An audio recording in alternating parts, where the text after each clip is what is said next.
The dust in her mouth tasted like copper and regret.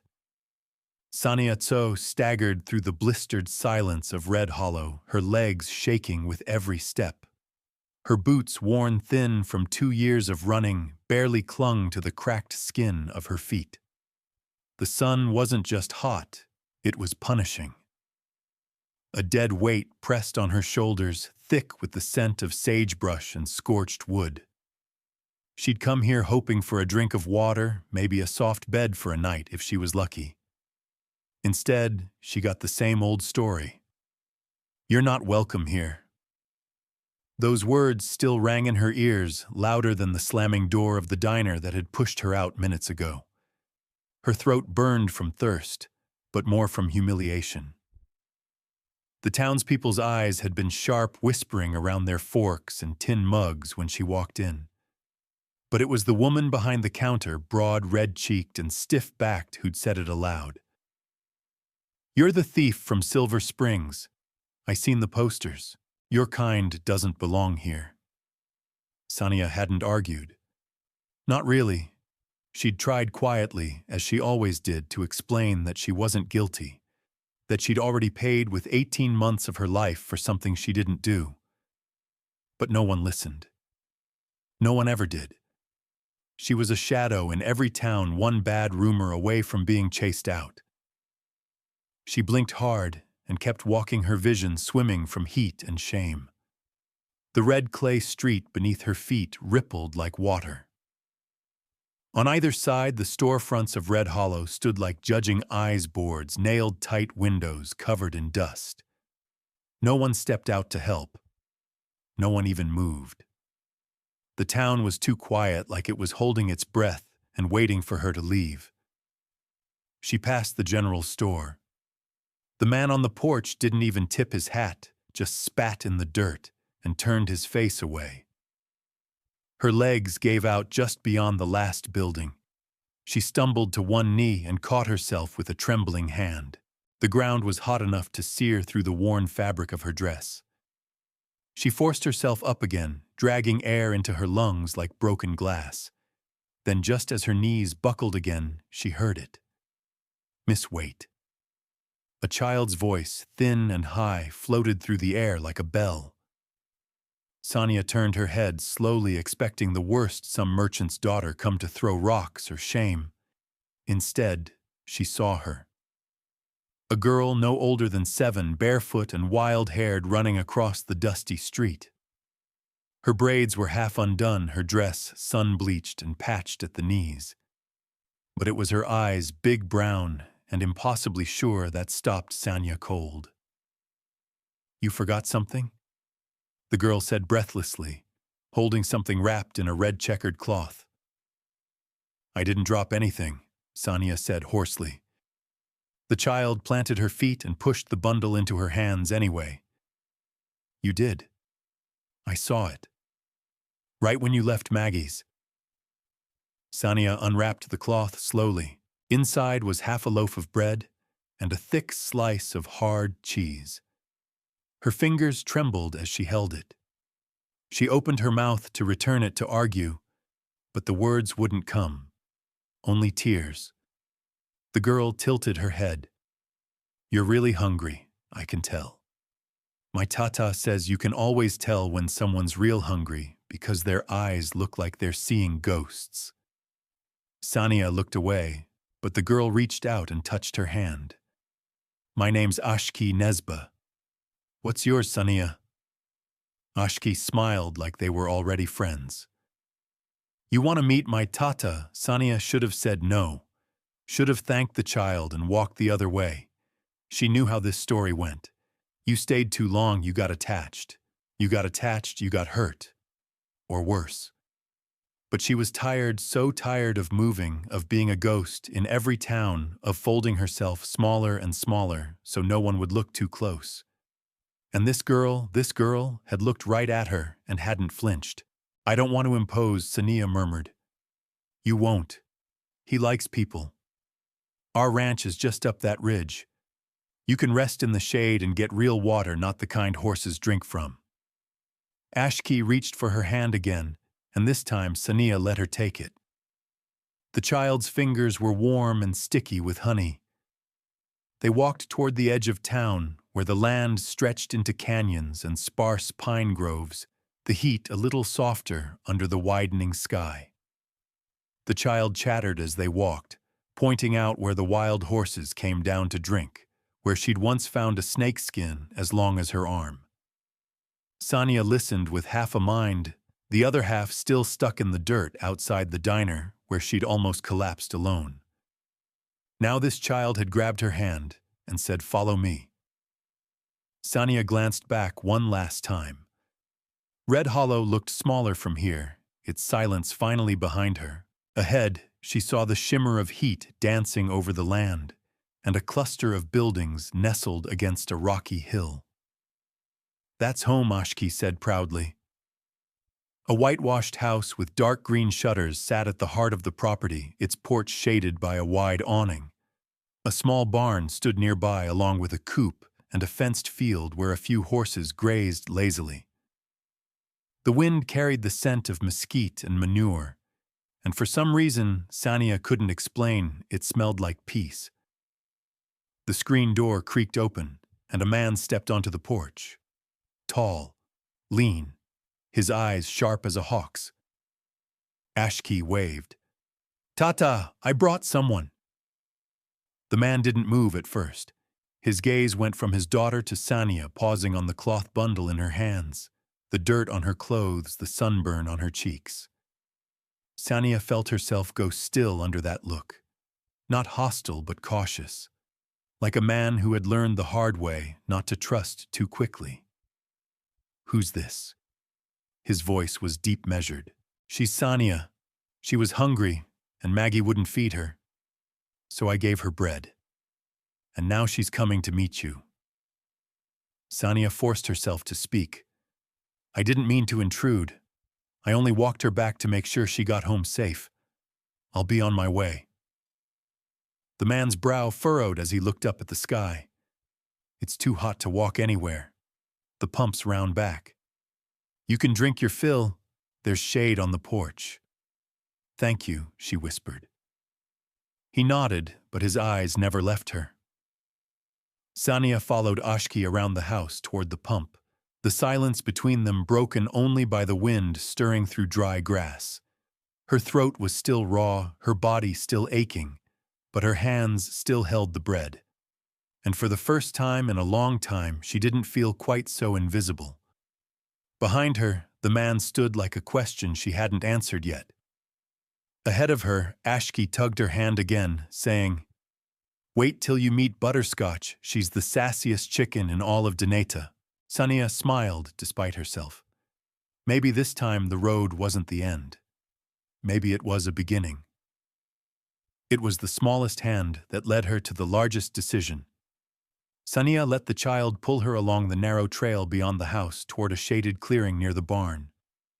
The air shifted here, less sun and more wind scented with cedar and the faint sweetness of something baking. Her head still throbbed from heat and embarrassment, but the worst of the dizziness had passed now that she'd filled her stomach with the bread and cheese Ashki had pressed into her hands. The pump sat beside a trough, its iron handle glinting in the sun. Ashki grasped it with both hands and began to pump furiously. After a few heaves, water gushed out in a cold, steady stream. Sania knelt, cupped her hands, and drank deeply. It wasn't just cool, it was clean. It tasted like stone and pine, like life itself. She drank until her chest felt tight, then splashed some on her face, her arms, the back of her neck. "You looked like a snake ready to shed its skin," Ashki said, giggling. Sania wiped her mouth with the back of her hand. "Feels like I did." "Thank you." Ashki dropped to sit cross-legged in the dirt, poking at a line of ants with a dry blade of grass. "You got the sad kind of eyes," she said after a moment. "Like my tata after Mama died." He never smiled. Not until I told a joke about the goats. Sania raised her brows. "What joke?" I said. "If the goats could climb that high, they might as well build their own house up there." Ashki giggled again. He didn't laugh with his mouth, but his eyes crinkled. That counts, Sanya said softly. Ashki stood and dusted off her dress. Come on, I'll show you the coop.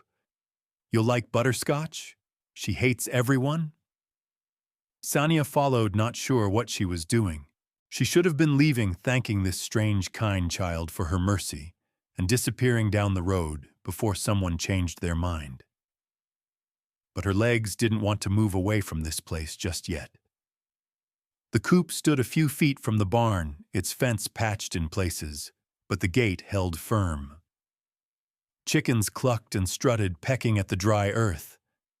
Ashki leaned on the fence and whistled. One particularly plump, sun-colored hen squawked indignantly and stomped away from the others. That's her, Ashki said proudly. Butterscotch. She bites the rooster's tail when he crows too loud. Sanya leaned on the post beside her, watching the hen peck and strut with sharp, short jerks. She's got attitude. She's the only one who doesn't act scared. Sania glanced down at Ashki, but the girl didn't look up. Her voice had turned softer, more thoughtful. Most people act scared, Ashki continued. Even when they're not saying it out loud.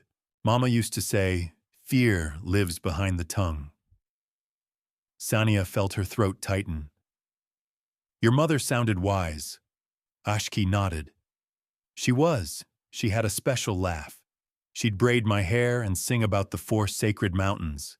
She said every person carries a mountain inside them, and it's your job to protect it. Sania swallowed hard. You must miss her. I do. But I think she's still around.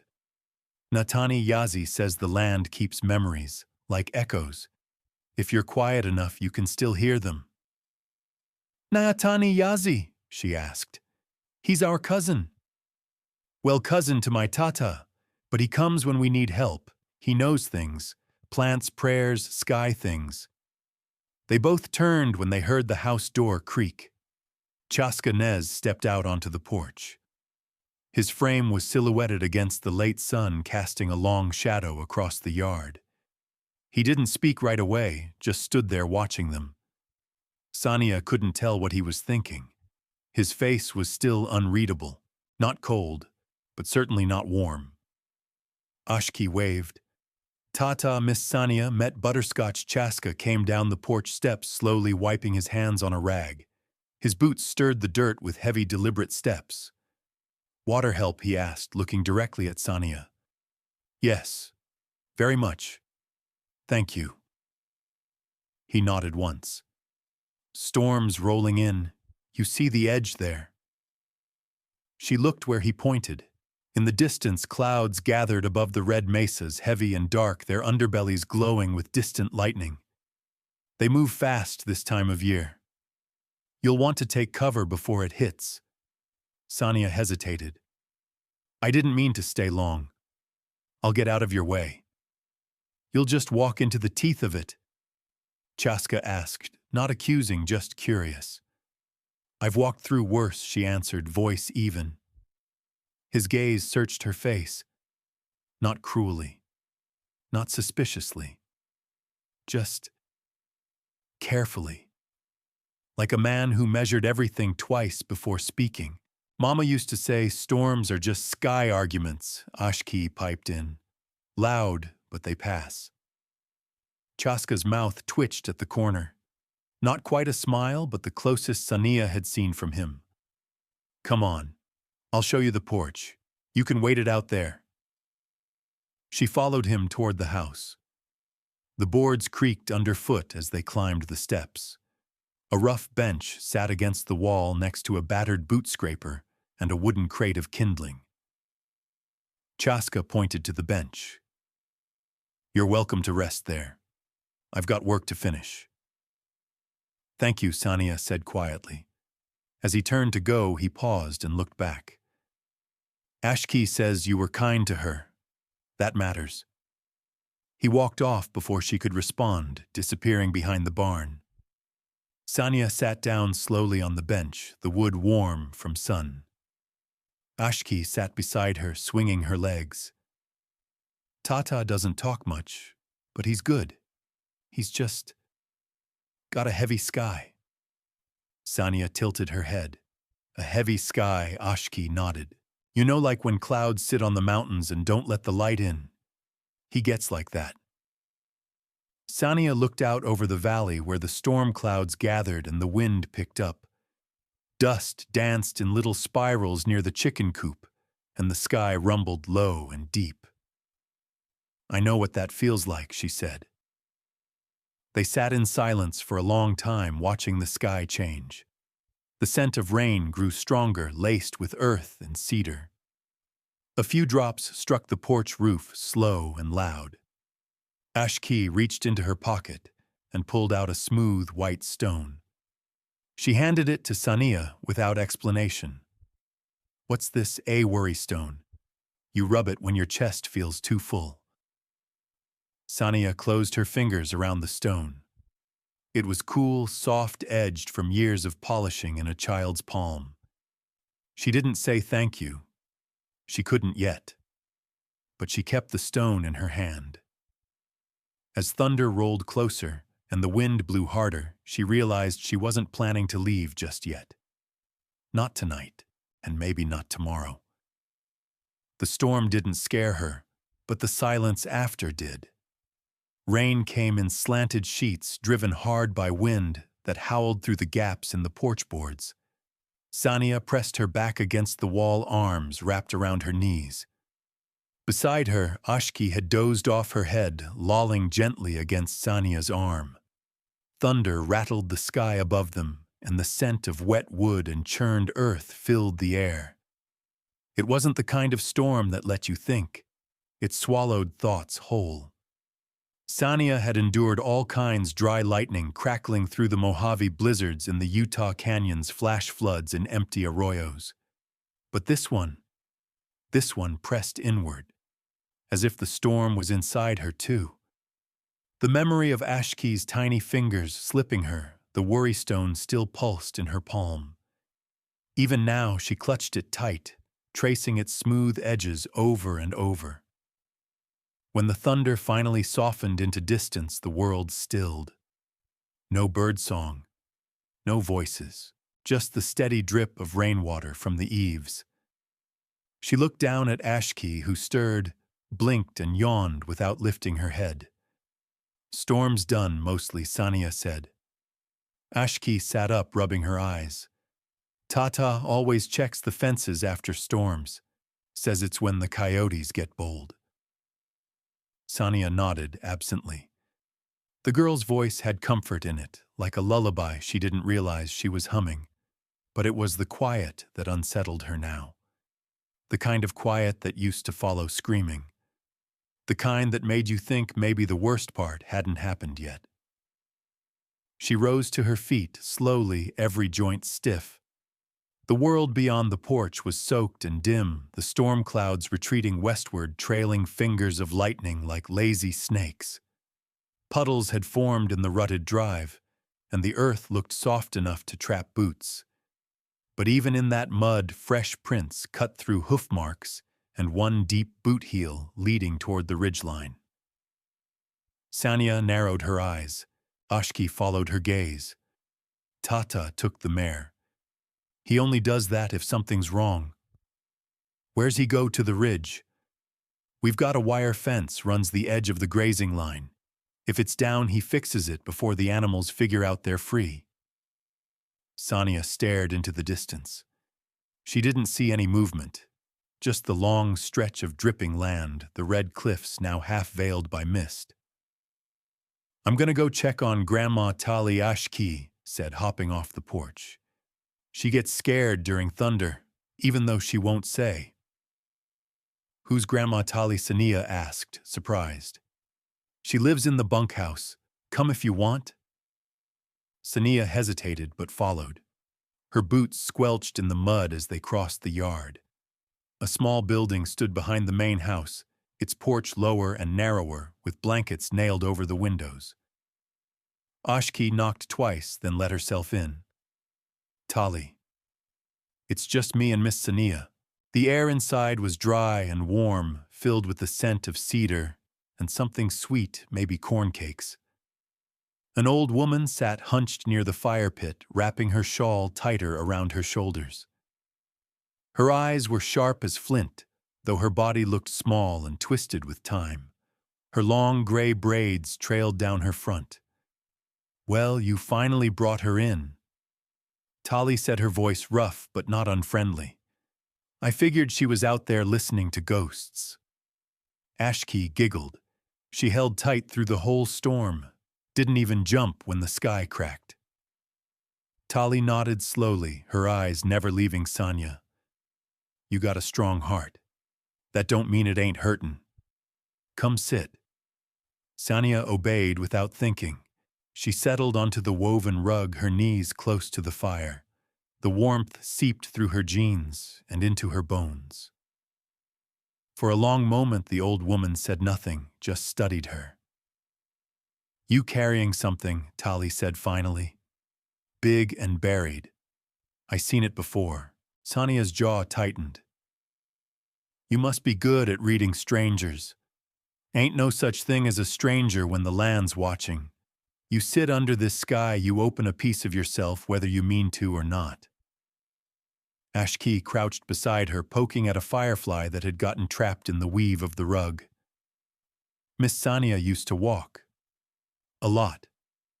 I think she's trying to stop now." Sanya glanced at the girl. "Is that what you think I'm doing?" Ashki shrugged. "You didn't leave after the storm. That means something." Tali nodded. "Sometimes the land decides before we do. It pulls you into the stories you're meant to walk through." Sanya looked down at her hands, still smudged with dust, fingernails caked with red earth.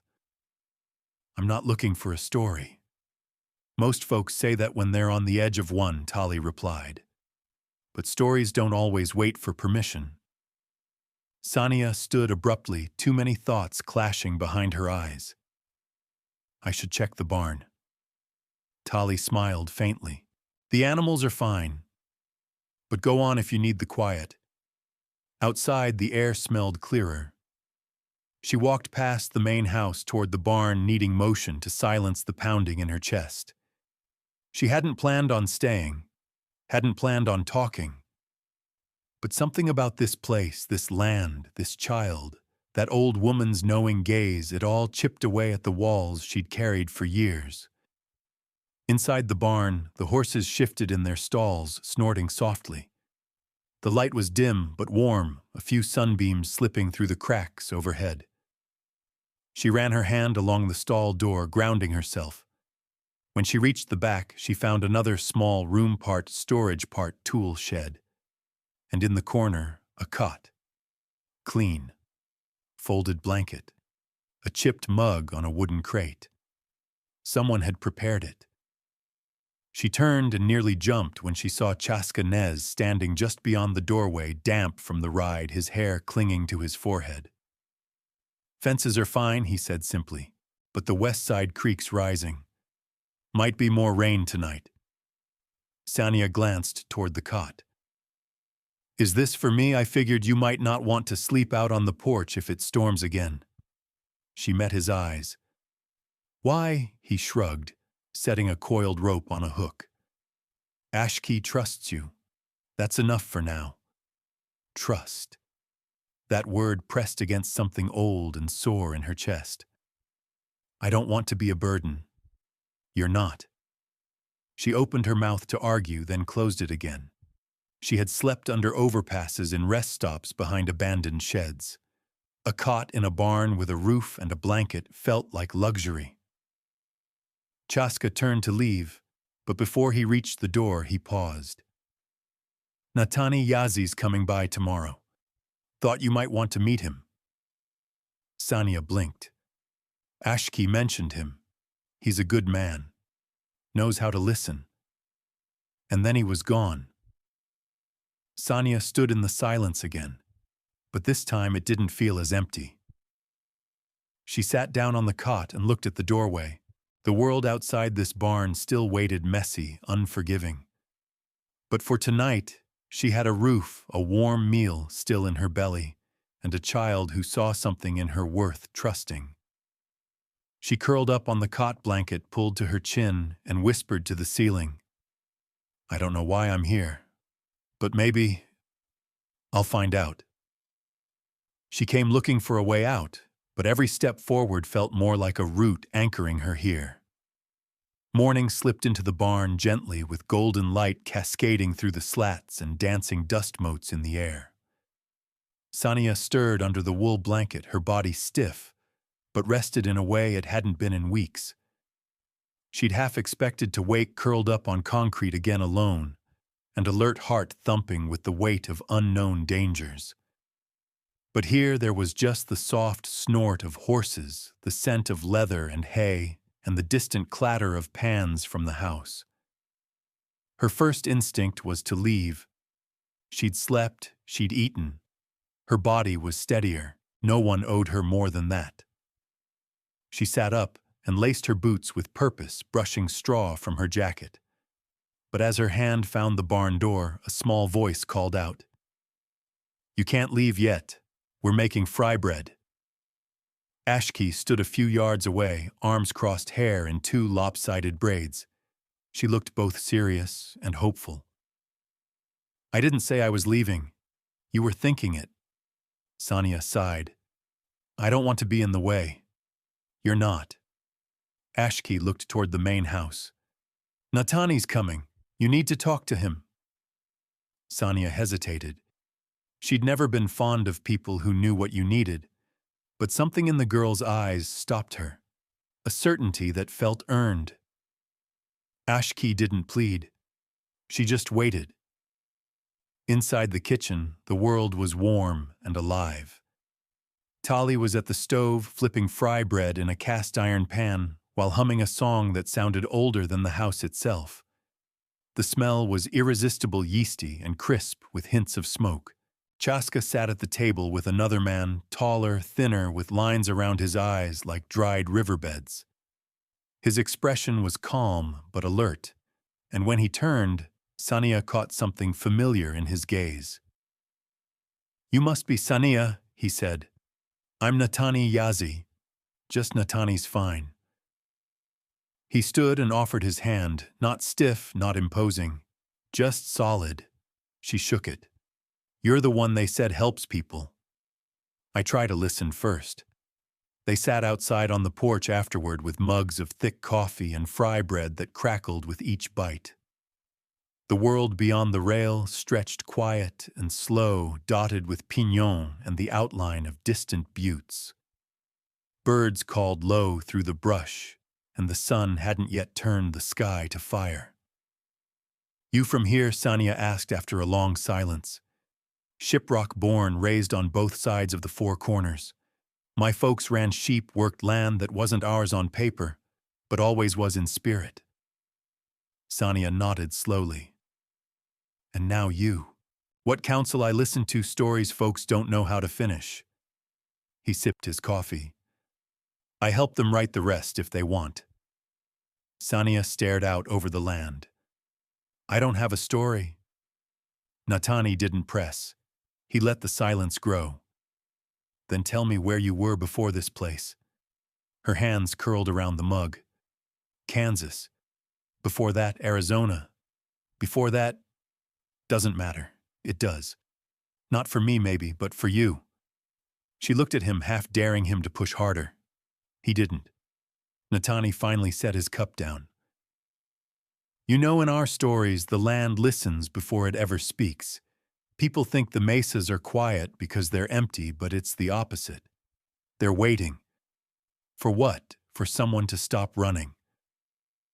Sania flinched. She hadn't told him about her running. Not in words. "You think I'm running? I think you're tired." She looked down, the knot in her chest tightening. "I don't know what I'm supposed to do here. Maybe nothing. Maybe you just breathe." That was the problem, wasn't it? Breathing used to feel dangerous. Every breath meant you were still alive in a world that didn't want you. Every exhale was proof you hadn't gone under yet, but just barely.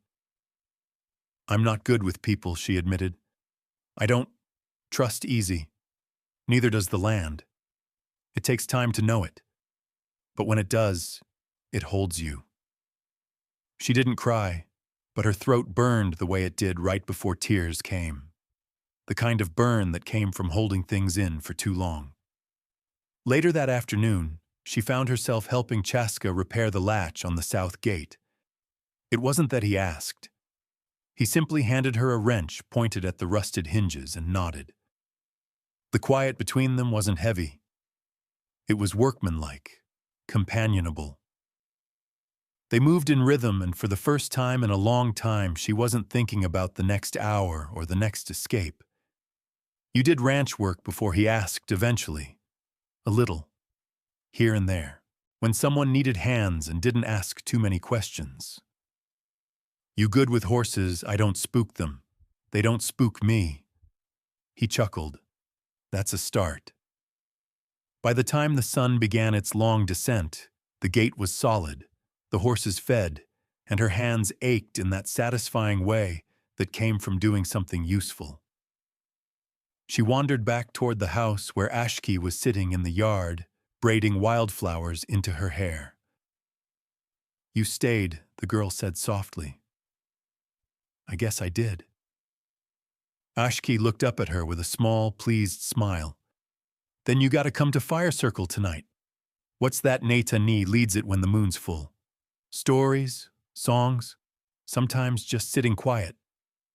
Sania shifted. I don't belong. Ashki shook her head. You're here. That's enough. And somehow that felt truer than anything she'd heard in a long time. She returned to the barn just as dusk began painting the land in deep blues and soft purples. The cot waited for her. Familiar now, and on the crate beside it, a folded shawl she hadn't seen before. It was hand-woven deep indigo and gray, the pattern resembling waves and mountains. She picked it up gently. A small tag had been sewn into the corner. You don't have to be cold to be strong. She sat on the edge of the cot, fingers tightening around the fabric. The shawl smelled faintly of cedar smoke and something else, sage maybe. Old magic? She didn't know if she'd earned anything here, but for the first time in years, she didn't feel like she was stealing peace. The stars blinked to life above the barn's high windows. In the distance, she could hear laughter, Ashki's light and dancing, and Chaska's deeper, steadier. Somewhere among the sounds, the beat of a hand drum began to rise slow and steady, like a heart remembering its rhythm. And she knew she'd walk toward that sound. Not to belong. Not yet. But maybe to witness. Maybe to learn how to stay. She told herself it was just for tonight, but the warmth of a shared fire is hard to forget when you've known only cold. The circle had already formed when Sania arrived at the edge of the firelight, her boots crunching over dry mesquite. A breeze whispered low curling embers upward in spirals like spirits dancing. She paused in the shadows, unsure if she was intruding. Voices mingled in quiet laughter, punctuated by the crackle of flames and the distant yip of coyotes. Ashki spotted her first, motioning eagerly to an empty log beside her. Natani stood tall at the fire's heart eyes reflecting orange and gold as he tended the flame, singing something soft in Diné. His voice folded into the night like it belonged there, like it always had. Sania walked slowly, unsure. But as she crossed into the firelight, no one stared. No one questioned her. They simply made room. She lowered herself beside Ashki, who handed her a mug of cedar tea without a word. The warmth seeped into her palms as her breath plumed in the crisp night. Stars blanketed the sky above the kind of sky you couldn't find in cities or even small towns. A sky that reminded you how far you were from everything and how close you were to something older. Chaska was seated a few spots down, leaning back with his arms crossed, and his face turned toward the fire, his usual quiet, unreadable. Next to him was an older woman with silver braids wrapped in turquoise thread, and a wiry man with long limbs and a cowboy hat that had clearly seen a generation or two. No one talked much, and yet the silence didn't feel empty. Natani spoke low, his words woven like thread through air. "There's a story my grandfather used to tell when the first frost came," he said. "About a woman who wandered through canyons lost for many winters until the land itself took pity on her and gave her a path made of starlight." He paused, letting the hush fill the spaces between words. She didn't follow the path at first. She was scared. She'd been alone too long, trusted too little. But the stars waited. And when she finally stepped forward, they did not move. They led her. Ashki leaned her head against Sania's arm without asking. It startled her the way the girl rested so naturally against someone she barely knew. Sania stiffened, then slowly relaxed, allowing herself to be leaned on. Natani continued. The woman didn't find a home at the end of the trail. Not at first. She found people. A grandmother who gave her cornmeal. A boy who shared songs. A man who handed her a blanket and said nothing at all. And slowly, the woman remembered her own name. Sania blinked, the fire blurring at the edges. She wasn't sure if the story was about her or about everyone sitting there. Maybe both. When the stories faded and the fire was left to flicker on its own, people began to rise and wander back to their homes or trucks or tents. Sania remained seated, her mug long empty. Her bones warmed in a way they hadn't been in years. Natani came over and sat beside her. "You stayed." "I did." "Was it too much?" She shook her head. "No, it was quiet, but not lonely." Natani smiled faintly. "That's how the land keeps us?" Close enough to see each other, far enough to breathe. As they sat, a familiar truck pulled in at the edge of the clearing. The headlights cut across the dirt, then dimmed. A tall figure stepped out, silhouetted in the moonlight, broad-shouldered, steady gait. "Who's that?" Sania asked. Natani turned, his smile fading into something more solemn. "That's Jonah Yazzie, my brother."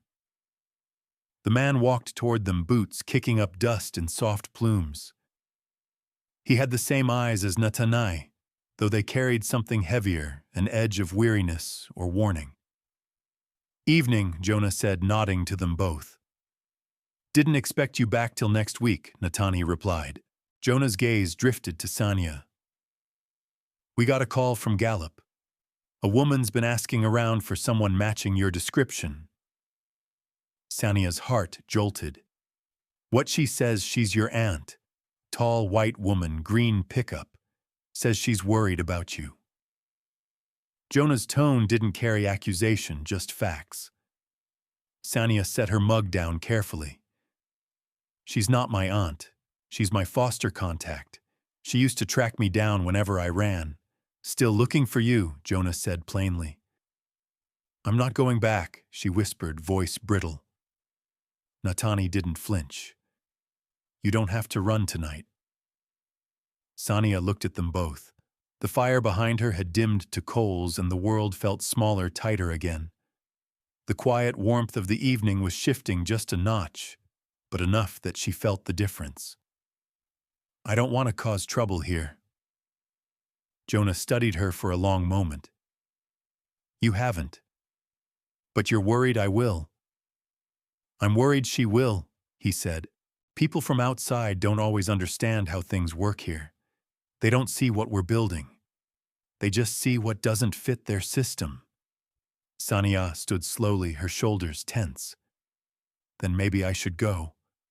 Ashki's voice cut through the dark behind them. "No." She stood a few feet away, fists balled at her sides. "You just got here. You can't leave yet." Sania's chest tightened. "Ashki, I can't bring trouble here. You don't know what she's like." She'll make it hard for everyone. Ashki stepped forward. You belong here. And something about the way she said it, not as a wish but as a fact, settled in Sania's chest like a stone. Jonah exhaled. I'm not asking you to leave. I'm asking you to decide how you want to stay. Natani nodded. We'll talk more in the morning. Get some sleep. The wind's shifting and tomorrow might bring something different. Sania turned slowly back toward the barn, heart hammering. As she walked, her thoughts spun in circles. The fire, the story, the warning, the choice. Her past had followed her here as it always did, but something was different this time. This place wasn't pushing her away. It was asking her to stand still. Inside the barn, the shawl still lay on her cot. She pulled it around her shoulders and sat in the dark, staring at the sliver of moon through the high window. Her chest rose and fell in the quiet. She wasn't ready to leave, and for the first time she wasn't sure she needed to. Not yet. When the wind shifts, it doesn't always bring a storm, but it always means something is coming. The wind had changed during the night. Sania knew it before she opened her eyes, felt it in her ribs and joints, like something ancient whispering through the timber walls. The barn creaked in long exhalations, and dust curled in quiet eddies across the floor. Outside, the morning didn't smell like sagebrush and sun, it smelled like metal, like anticipation. She wrapped her shawl tighter, sitting up slowly on the cot. The worn blanket slipped down to reveal her boots, neatly placed at the foot of the bed, Natani's doing. He always straightened what life left crooked. Ashki's voice filtered in through a crack in the boards. She was arguing with someone. Then came Chaska's calm reply. The tension was soft, but sharp like thorns beneath a cotton sheet. Sania stepped out into the early light. Ashki turned toward her immediately, eyes wide with warning. There's someone here. Sania's stomach dropped. Jonah stood near the edge of the yard, speaking with a tall woman in khakis and mirrored sunglasses. Her pale hair was tied back in a severe knot, her stance rigid. Even from here, Sania recognized the voice. Miss Portman. She found me, she whispered. Ashki stepped in front of her. Go back inside. No, Sania said. I'm tired of hiding. She walked down the slope, every step echoing in her ears. Natani emerged from behind the corral, face unreadable. Jonah stood like a barrier between the woman and the land arms folded across his chest. Ms. Portman turned when she heard Sania approach, her expression tightening. There you are. Sania, we've been looking for you for 3 weeks. Sania stopped just short of her. I know. You can't just disappear. There are laws, systems in place. You're still a minor. Sania raised her chin. I didn't disappear. I came here. I chose this. This Miss Portman gestured around. This isn't legal guardianship. This isn't certified care. This is... Her gaze flicked to Natani, dismissive. Unsanctioned. Natani's jaw tightened. She's not a prisoner. She works, she eats, she sleeps under a roof. She's not in danger. She's not in compliance either, Ms. Portman snapped. And that puts this entire community at risk if something goes wrong. Chaska joined them quietly, standing beside Sania. He said nothing, but the weight of his presence was grounding. Ashki crept up behind her hand, slipping into Sania's. I'm not going back, Sania said firmly. I'm 17. In a few months, I'll be able to sign for myself.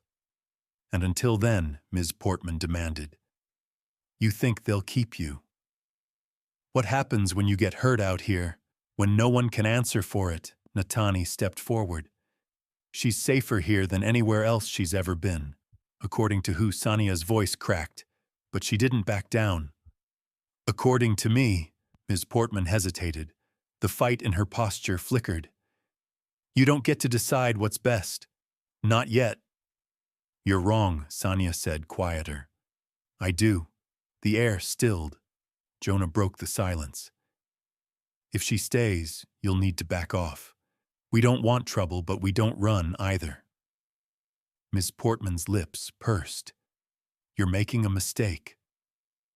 I've made worse, Sanya replied. Portman stared a moment longer, then handed a folded envelope to Jonah. My card. If anything changes, I expect a call. He didn't reach for it. She set it on the fence post, then walked to her truck without another word. Gravel spit beneath the tires as she reversed and pulled away. The dust hung in the air long after the vehicle was gone. Sanya turned to Natana. Did I just ruin everything? No, he said. You just claimed it. She exhaled shakily. The group lingered in a hush. Then Ashki broke the silence, tugging her hand. Come on, you need food. Chaska nodded toward the kitchen hall. We're butchering today. You want in, Sanya blinked. Butchering goats.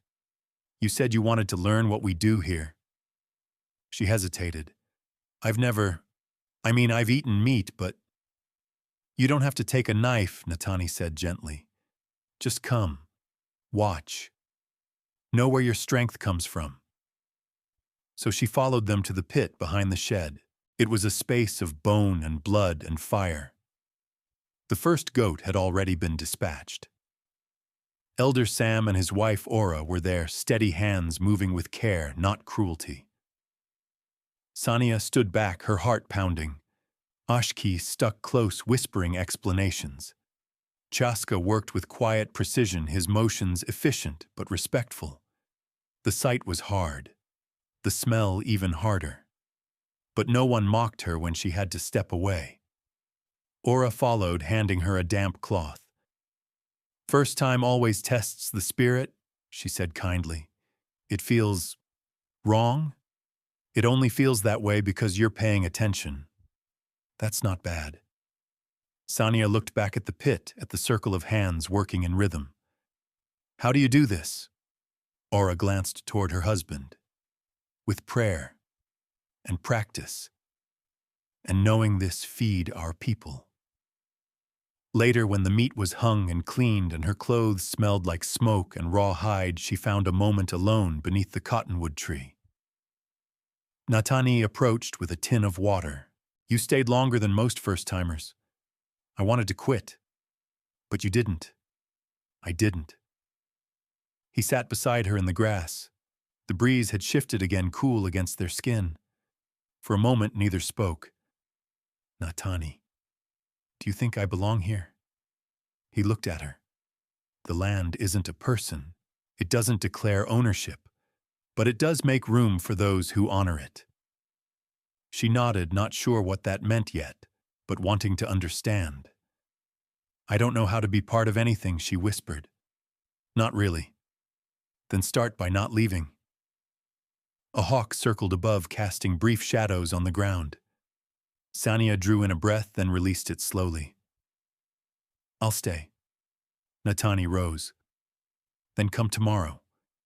You and Ashki will ride out to the south field. There's something I want you to see. She looked up.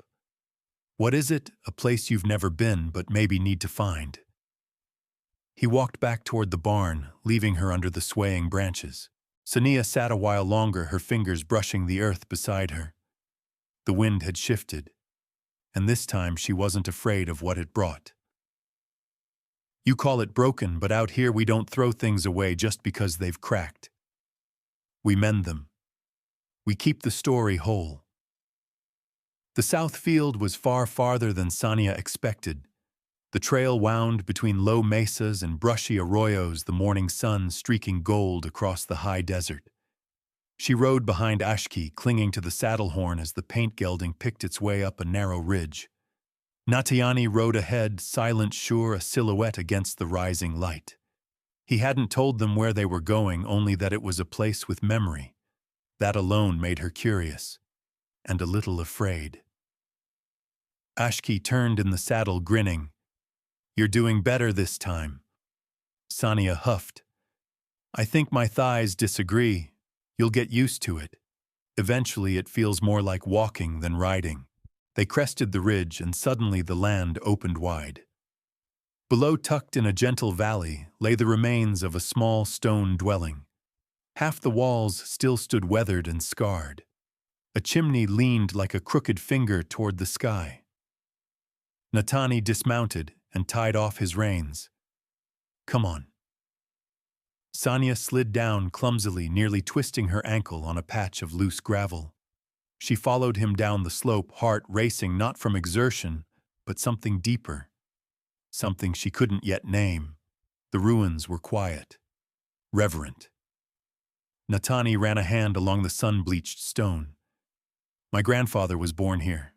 During a winter so cold, the livestock froze standing up. Sanya touched the wall. It's beautiful. It's broken, he said softly. Ashki crouched near a pile of fallen rocks, brushing away dust. Broken doesn't mean useless. Natani nodded once, then looked at Sania. That's why I brought you here. She blinked. Because I'm broken. His gaze didn't waver. Because you think you are. She looked away, ashamed. You don't know everything. No, he agreed. But I've seen enough. She swallowed hard, the air dry in her throat. What if I can't be fixed? Natani stepped past her, moving into the ruins. You call it broken, but out here we don't throw things away just because they've cracked. We mend them. We keep the story whole. Ashki had started stacking stones slowly, methodically. We could rebuild this place. Sania stared.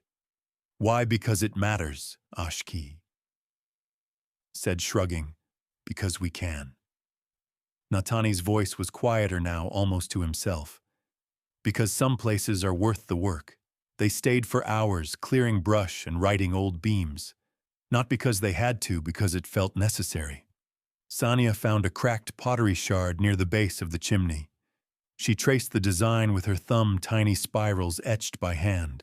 Whoever made it had cared enough to leave beauty behind, even on a bowl that would break. Natani noticed. That was your ancestors. I'm not from here. He shook his head. Doesn't matter. We carry each other's stories. That's how the land remembers. By midday, her hands were raw and her shoulders sore, but she felt lighter. Not whole, not yet, but anchored. On the ride back, Ashki sang softly. The sound braided into the wind, comforting. Sania didn't know the words, but the tune lingered in her chest. At the ranch, Chaska met them with news. There was a man here, waiting. Natani stiffened, who didn't give a name, just said he was concerned about the girl. Sania froze. Was he with Child Services? Chaska shook his head. No ID. Didn't smell like government. Did he say anything else? Chaska looked uncomfortable. Said he had business with her mother, that it wasn't finished. Sania's stomach dropped. Ashki stepped in. That could mean anything. No, Sania whispered. It means he found me. The others exchanged glances. Natani's jaw clenched. He say if he was coming back, didn't have to, Chaska replied. He'll be back. That night the ranch settled into a tense silence. The stars glittered cold and sharp overhead. Sania couldn't sleep. Every shadow outside the window seemed to move. Every creak of the windmill whispered warnings. She finally rose and stepped outside, wrapping herself in her worn shawl. The chill bit deep. Jonah was on the porch, sharpening a blade. He glanced up. You always walk around in the dark, couldn't sleep. Same. She hesitated, then sat beside him. He worked the whetstone slow and steady. He the one who hurt you. She didn't answer right away. He's the one who made it all possible. Jonah's eyes narrowed. Name Darren Talley. Friend of the law. Friend of the kind who buy it. He nodded slowly. He shows up again, you tell me. What will you do? Jonah didn't look at her. What needs doing? They sat in silence.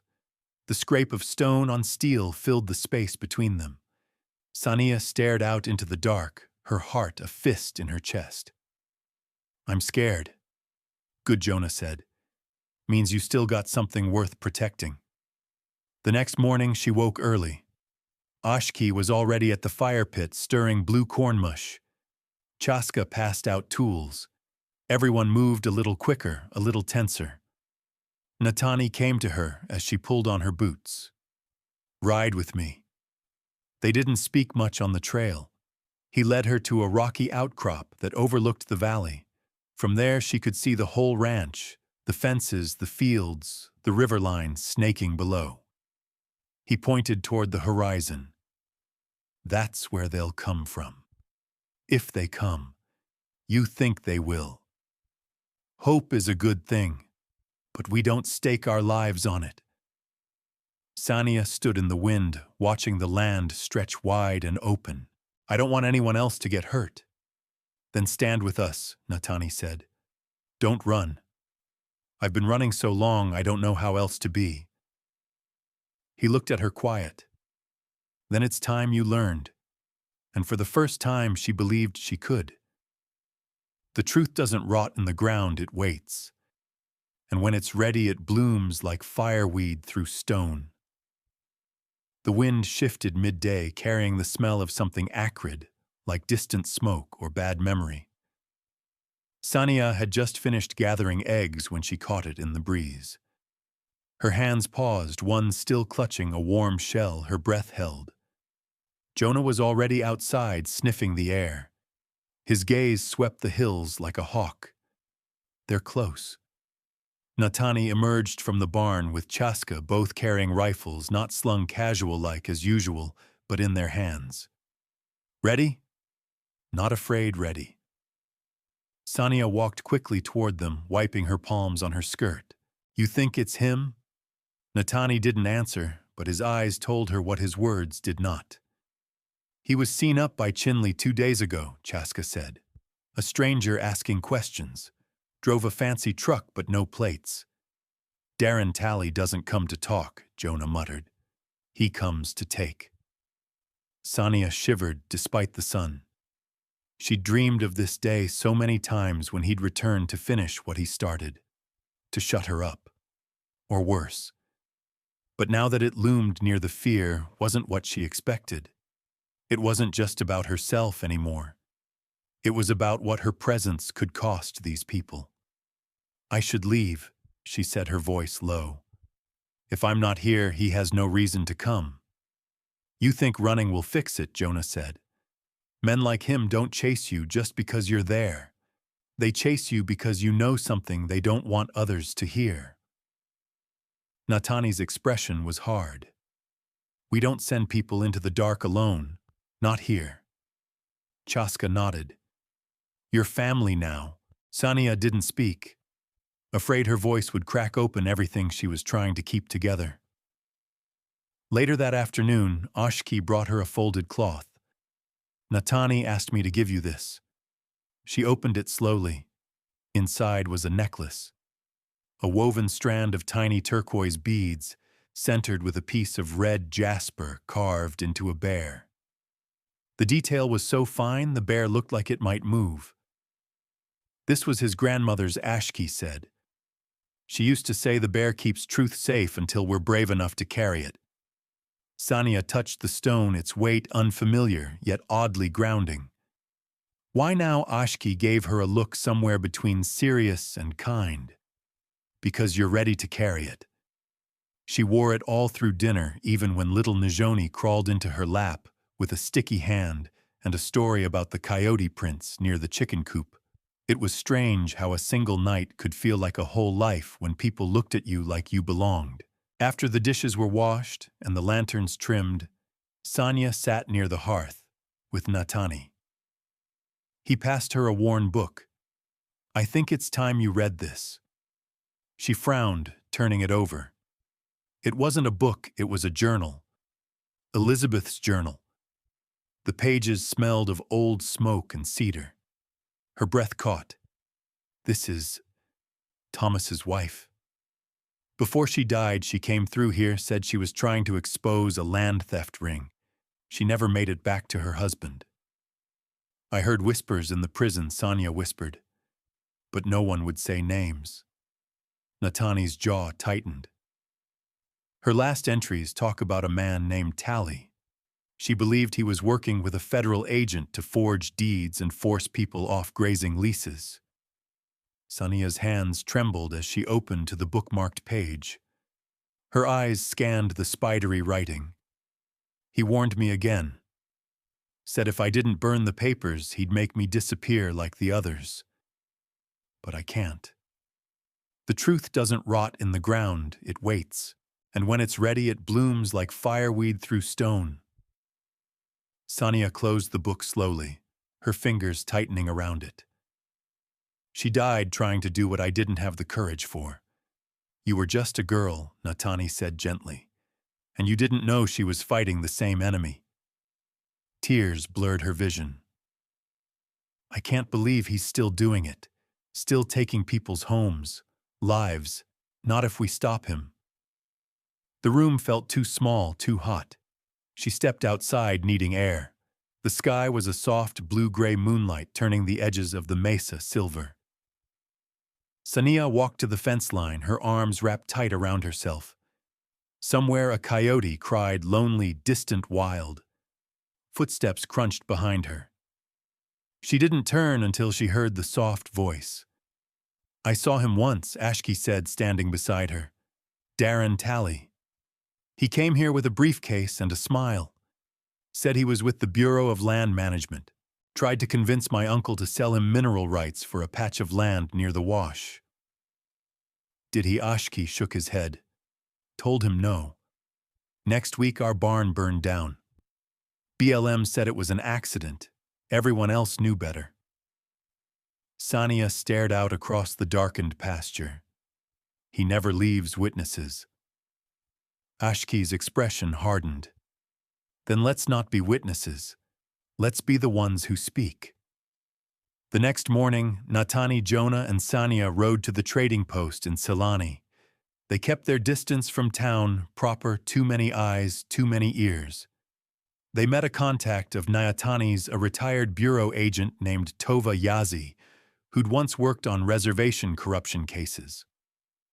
Tova took one look at Elizabeth's journal and exhaled sharply. I've been waiting for this, you knew, Sonia asked. I suspected, but I never had proof. Now we do. She pulled out a folder from her satchel, maps, letters, a hand-drawn diagram of overlapping land leases. They've been flipping parcels illegally, redrawing boundaries, forging mineral access claims. Looks like Tally's been laundering money through shell ranches out near Lukachukai. Natani's voice was low. How do we stop it? You need a public trigger. Someone who won't be silenced. Someone who already lost everything. Sonia felt her heart lurch. You mean me? Tova nodded. You're not just a victim. You're a witness, and your voice will shake walls. That night back at the ranch, the wind howled. It pressed against the windows like something alive. But inside, the fire burned bright, strong, ready. Sonia sat by the hearth, Elizabeth's journal open in her lap. She wasn't running anymore.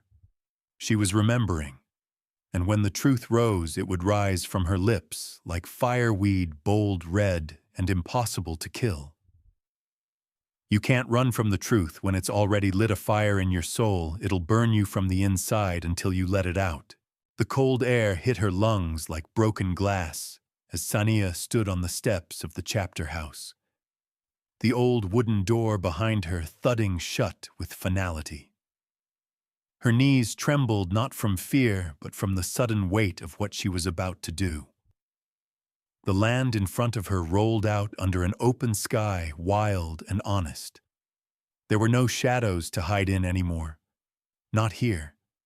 Not with everyone watching. Word had spread across the community faster than she expected about the journal, the stolen leases, the threats. and the man who had stolen so much more than land. Darren Talley's name had gone from whispered to spat, and now to demanded justice. Inside, the chapter meeting had reached a crescendo. Tova had presented the forged documents, the overlays of fraudulent claims, the bank trail pointing to Talley's shell ranches. Jonah had stood, arms folded, nodding slowly as the pieces were laid out. And when they looked to Sania expecting her to testify, she had stepped forward holding Elizabeth's journal in one hand and her own battered notebook in the other. She had spoken in a voice steady and full, not just of words, but of truth, of things she had buried deep and long. Names, deeds, dates. The shame she once carried like a scar now sat beside her like a badge. When she finished, the silence was thick, and then slowly people stood, some with tears, others with raised fists. They believed her. They believed her. Natani was the last to stand. This ends now. Not with violence, with proof, with voice. Outside, she took in a breath, feeling the wind tear at her braid. She turned toward Natani as he joined her. "You sure you're ready for what comes next?" he asked, slipping his coat around her shoulders. "I can't run from the truth when it's already lit a fire in my soul," she said, clutching the edges. "It'll burn me from the inside until I let it out." They walked toward the truck. The sun was lower now, tinting the red mesas with gold and shadow. As they rounded the gravel lot, a low growl startled them. A black SUV idled at the edge of the dirt road, tires thick with mud, windows tinted too dark for a backcountry vehicle. Natani stepped in front of her, body tense. Then the passenger window lowered. Darren Talley's voice drifted through the open glass like a poison mist. "You've been real busy, little bird." Sania stiffened. The sight of him, slick hair, expensive coat, that dead-polished smile slammed her back into years of silence. But something inside her didn't shrink this time. It surged. "I'm not afraid of you anymore," she said loud enough for the wind to carry it. He leaned on the door with mock ease. "Afraid, no. You're stupid.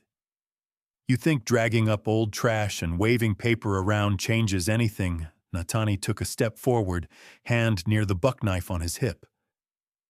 "She doesn't need to change anything. She just needs people to see it." Darren chuckled. "People forget fast. You'll see. It all blows over, sweetheart. The ranchers I deal with, they don't care how I get the land as long as they get their oil. You and your little paper trail, cute, but useless." Sania stepped around Natani close enough for him to see the fire in her eyes. "Elizabeth Talley died to expose you. You can call it cute. I call it evidence." He grinned, but something flickered behind his eyes. Fear. Just a sliver. "I wouldn't sleep too sound tonight if I were you." The window rolled back up, slow and deliberate, and the SUV peeled away, flinging gravel as it disappeared down the road. Back at the ranch, the night crept in quiet and sharp. Sania sat at the long wooden table, poring over maps and leases with Tova. Each dotted line told a story of theft. Each forged name was another voice stolen. "They're going to try and discredit me," she said, brushing her finger over a corner of Elizabeth's journal. "They'll dig into my record, say I'm lying." Tova looked up. "They'll try. But we have enough to trigger an investigation. With your testimony, we make this public, bigger than Talley. Bigger than one land deal. This is a pattern. A system." Ashki entered then with a small smile and a steaming cup of cedar tea. "Some of us were made for walking through fire." She accepted the tea, grateful for its warmth. "I don't want anyone else to get hurt because of me." He sat beside her. "And we don't want you to keep carrying this alone." Sania looked around the room, the maps, the journals, the community leaning in instead of away. For so long she'd carried a silence like a curse. But here it had become a torch, and the flame wasn't just hers anymore. As dawn stretched across the desert like a new skin, a phone rang. Tova answered, her voice going sharp. "What do you mean she's gone?" Sania looked up, heart racing. Tova's face was grim. Willa, she was going to testify. One of Tali's old clerks. She gave me copies of the lease transfers last week. Gone, Natani asked, stepping in. Tova hung up. Her apartment was ransacked. No sign of her, no forced entry. Sania's hands trembled. He's erasing people again. Tova nodded. He's scared. That means we're close. But if he's willing to do this, we protect each other, Natani said. And we move fast. Sania stood. The fire in her chest roared. Then we go public. Everything. Now.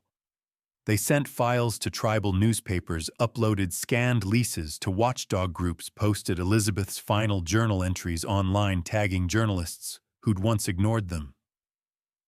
And then they waited. By evening it started. Hashtags, retweets. A local news van appeared outside the trading post. An anchor wanted to speak to Sania. She hesitated. Natani squeezed her hand. You have the truth. Speak it. As the camera lights blinked on and the reporter raised her mic, Sania stared straight into the lens. My name is Sania Bege. I was 14 when Darren Talley destroyed my home. I stayed silent because I thought no one would listen. But now I know silence only helps the thief, never the truth. She held up Elizabeth's journal. This was written by another woman he tried to silence. She died for it. I'm here to make sure her story and mine don't disappear. The lights cut. The reporter lowered the mic, visibly shaken. That was powerful. It was necessary, Sania replied. As they returned to the truck, Ashki leaned in and said, You just set the whole canyon on fire, sister. Sania smiled. For the first time in a long time, it didn't feel brittle or borrowed. But even as they drove back to the ranch, headlights in the dark stirred unease. The truth was out, but Tally wasn't done yet, and neither was she. The truth had finally grown teeth, and it wasn't asking permission anymore. The storm rolled in before dawn, low clouds curling over the mesas like smoke from a long-forgotten fire. The wind groaned through the canyon with a warning in its voice, and every creaking rafter in Natani's ranch house seemed to echo with tension. Sania didn't sleep. None of them did. By morning, the news cycle had exploded. Tribal newspapers ran the story on their front pages. A Phoenix affiliate aired Sania's interview alongside a drone shot of the disputed lands overlaying red boundary lines where leases had been forged. Hashtags trended, messages poured in, survivors, whistleblowers, threats. They had forced the door open. And now everything was pouring through. In the kitchen, the kettle screamed. Tova moved like a shadow, her eyes red-rimmed from reading reports all night. Ashki scrolled through incoming tips, some anonymous, some desperate. Willa still hasn't turned up, he muttered. Sania stirred her tea but didn't drink it. Her stomach was locked up like a vault. Natani entered, rifle slung behind his shoulder, not out of paranoia anymore but readiness. Sheriff's office just confirmed. They're opening a formal investigation into Tally's companies. They'll be on the res by noon. Are they coming to protect us or question us? Tova asked. Both, he said. But we're not hiding anything. Sania nodded, but her fingers tightened around her cup. He's still out there. I don't believe for a second he's just going to sit and watch this all burn down. As if summoned by her words, Ashki's phone lit up with an unknown number. He answered, Hello? A pause. His eyes darkened. Slow down, he said, rising from the table. Where are you now? Are you safe? Sania shot him a look. Ashkey covered the phone. It's Willa. She escaped. Everyone froze. She says she's in Gallup. She went into hiding the night her apartment was trashed. Said she saw one of Tally's men waiting in his truck, and she panicked. She's scared, but she's ready to talk. Get her here, Natani said. She's afraid to come back to the res. Said she'll meet me halfway at the Dine gas station just past the river. I'm going with you, Sania said, standing. No, Natani said immediately. That's not safe. She trusted me once. She'll talk to me, and you need to stay here for the feds. Natani opened his mouth to protest, but closed it again. He looked at her differently now, not like someone to protect, but someone rising into her own power. He gave a stiff nod. Take the back roads, no cell, don't go alone. Ashkey held up keys. I'll drive. The wind had picked up by the time they hit the dirt road, and the sky was turning the color of bruised stone. They said little during the ride. Each mile felt like they were crossing into a deeper truth, one that wouldn't let them turn back. At the gas station, Willa stood near the ice machine, hair tucked under a faded ball cap, her body tight with nerves. Her eyes widened when she saw Sania, and for a moment it looked like she might run. But then she stepped forward, and Sania opened her arms. I didn't know if I'd make it, Willa said against her shoulder. You did, Sania said. And now it's time. They went inside the small diner next to the pumps. Over a lukewarm coffee and trembling fingers, Willa unfolded her story. I worked for Tally for 6 years, she said. I notarized leases I never read. He said they were clean-up paperwork, just shifting holdings around. I didn't know at first. But then I found a lease with Elizabeth's name, dated after she died. Sania's heart kicked. I confronted him. He laughed, said it was already filed, so what did it matter? Willa pulled a flash drive from her coat. This has it all. The original leases, the forged ones, and the metadata. You prove he changed the files after signatures. That's federal fraud. Ashkey took it reverently. This is enough to bury him. He'll come after me, Willa whispered. Sania leaned forward. Not if we make you untouchable. You're going to give your statement, on record, and we'll make it public. If anything happens to you after that, it points to him. Willa nodded, tears welling. As they stood to leave, Ashkey froze. A truck was idling across the lot, black, tinted, familiar. Get in the car, he said low and tight. Sania didn't question it. She pushed Willa ahead of her and slid into the back seat. Ashkey started the engine and pulled out without checking his mirror. The truck followed. Sania glanced back. It's him. No plates, Ashkey said. Same truck as the ranch. He's tailing us. I'm calling Natani, she said, pulling her phone. But there was no signal. The roads blurred as Ashkey took sharp turns trying to lose him. But the truck kept coming, a shadow growing closer with every mile. Then, just before the ridge turnoff, red and blue lights exploded behind them. A state patrol unit. Ashkey pulled over the patrol car, sliding between them and Tally's truck. The black SUV slowed, then reversed and disappeared behind the hill. The officer approached cautiously. You all right? We're fine, Ashkey said. The vehicle behind us, we saw him. He's been on our radar too. You're not the only ones who've reported harassment linked to that vehicle. Sania's breath caught. Then why hasn't he been arrested? The officer gave a tight smile. Because the system's still catching up. But it will. You've stirred the pot. Now we're boiling. Back at the ranch, Willa gave her statement. Local tribal leaders joined. Journalists camped near the cattle pens. The FBI called to say they'd be arriving with federal land auditors in the morning. Sania stood on the porch that night watching the wind push through the sagebrush. Natani stepped beside her. "Storm's almost here," he said. "It already is," she replied. "But we're still standing." He glanced at her with quiet pride. Inside, the flash drive sat on the table beside Elizabeth's journal, and Tova's printouts, past and present, finally standing side by side. Sania reached for them, her hands steady.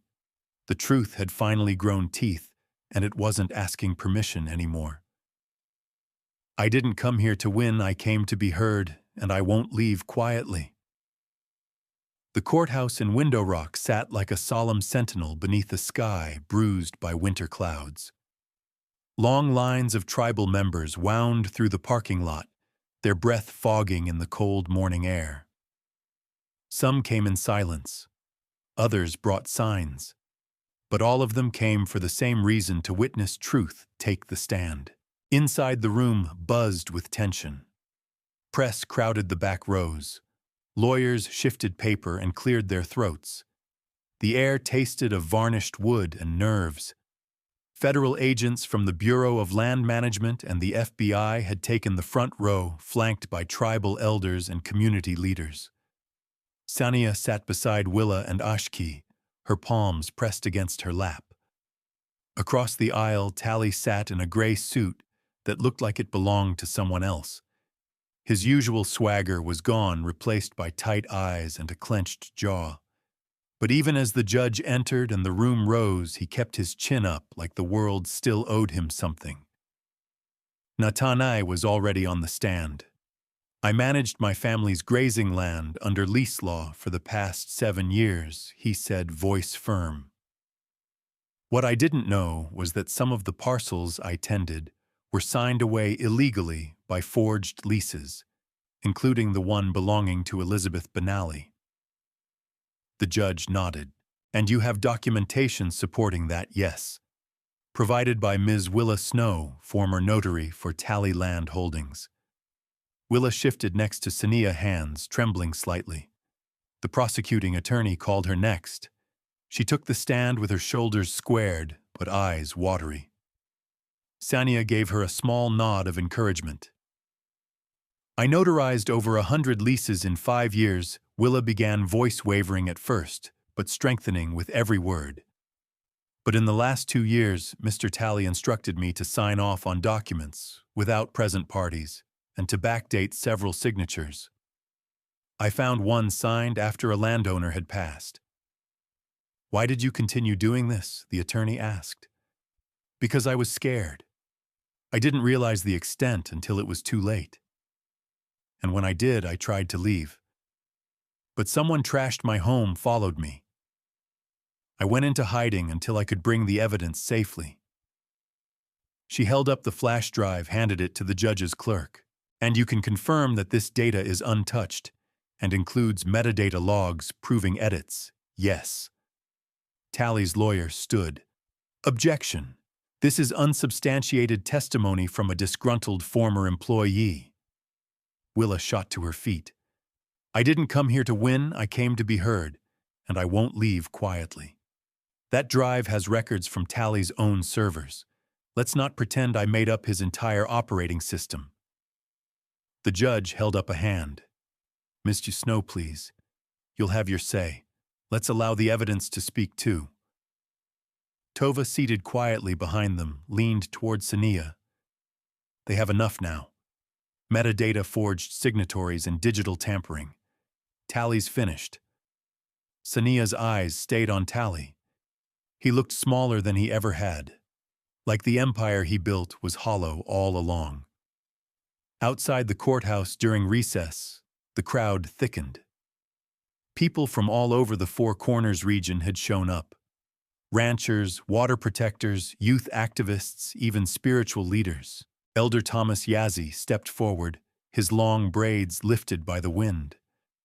"My grandmother's land was taken in 1998 under one of these leases," he said to a reporter. "They told us it was legal. We had no power to question them.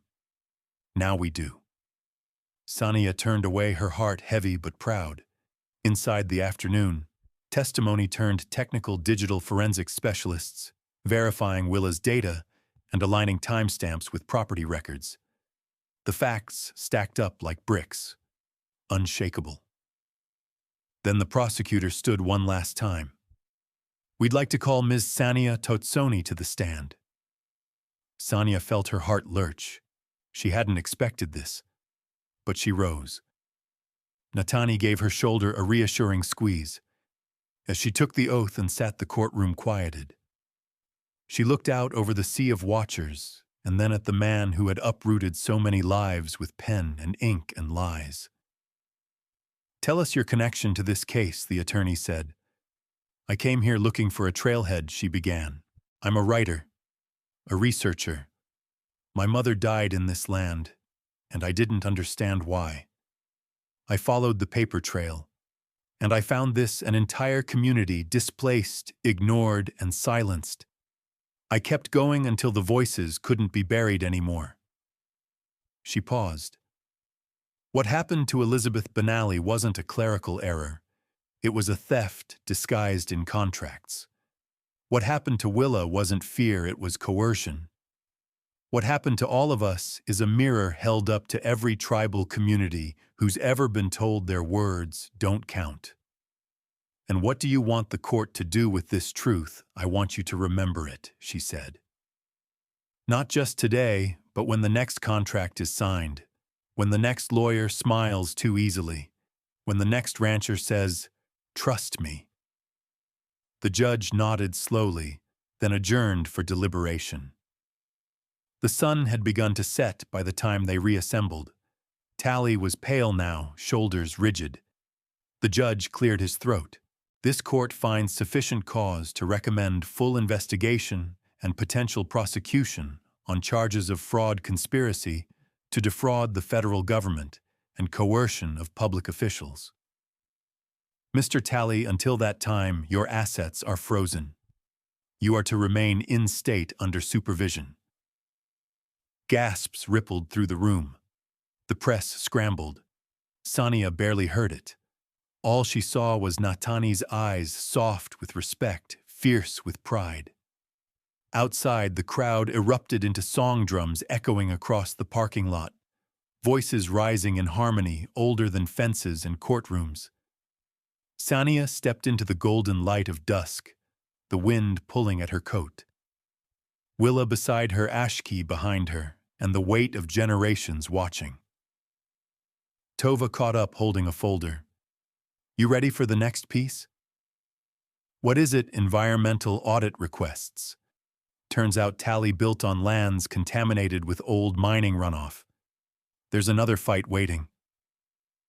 Sania smiled faintly. "Then we don't rest yet." She looked to the horizon where the sky flamed orange and red. Justice had cracked the surface, but there were still deeper roots to pull. "You weren't just passing through, you were always meant to be part of this land, part of us." Snow drifted in thick, slow flakes, settling gently over the red mesas and cottonwood branches, blanketing the scars of the high desert in soft, white silence.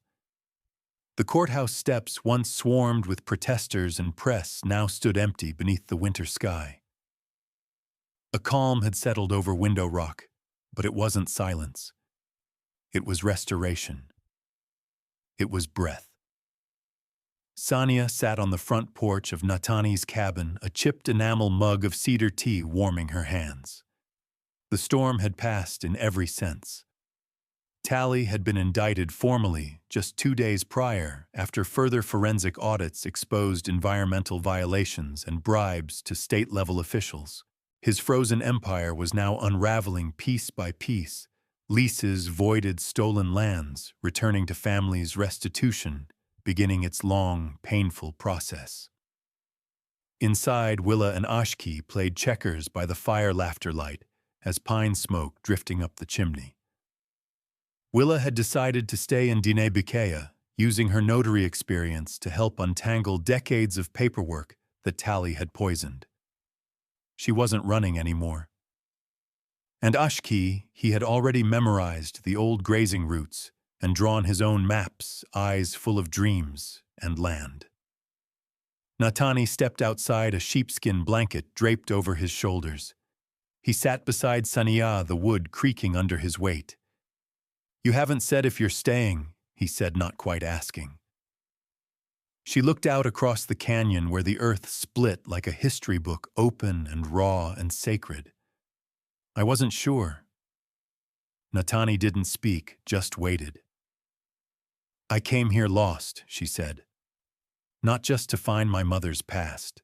I thought maybe if I chased down enough truth, it'd give me something I could hold. But it didn't. What gave me something real was this: watching people stand for each other. Watching you risk everything for land that can't speak but remembers everything." He smiled softly, the kind of smile that came from deep understanding. "I was never just passing through," she said quietly. He nodded. "You weren't just passing through, you were always meant to be part of this land, part of us." Tova arrived before noon, her truck dusted in snow, a pile of paperwork under one arm. She stomped the slush from her boots, grinning like she carried a secret. "You both better sit down for this." Sania raised an eyebrow. "Please tell me it's not another legal bombshell." Tova chuckled. "No. It's better. The Navajo Land Board has approved a community trust plan. Instead of auctioning off the reclaimed leases to outside investors, they're creating a sovereign grazing council run by tribal members. Locals like Natani will manage and rotate use, and revenues will go to restoration, youth programs, and water purification." Natani exhaled slowly. "That's huge." "You helped make it happen," Tova said. "And there's more. They want you both to co-chair the council, Natani for his land stewardship, and Sania for the investigative work that broke the whole thing open." Sania blinked. "Me. You're the reason the stories got heard. You gave people language, platform, and protection. And you understand that this land isn't just policy, it's people." She felt her breath catch. For the first time in years, she wasn't chasing something. She was being asked to stay, to build.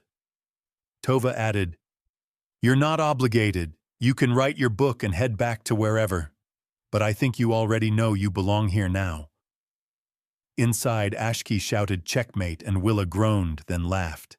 Natani grinned. "Kids too sharp." That evening, the community gathered near the sacred fire circle. The snow glowing under string lights and torch poles. A large potluck stretched across 3 folding tables: fry bread, mutton stew, roasted corn, and dried apples warmed in syrup. Women bundled in woven shawls greeted one another with long hugs. Elders told stories with their hands. Children dashed past legs, tossing snowballs under the light of a crescent moon. Sania stood beside Willa, who wore a beaded belt she'd bought from a local artisan that morning. "You ever think life would look like this?" Willa asked. "No," Sania whispered. "But I think it's what my mother hoped I'd find." The firekeeper stepped forward, lifted a branch of cedar, and began the blessing song.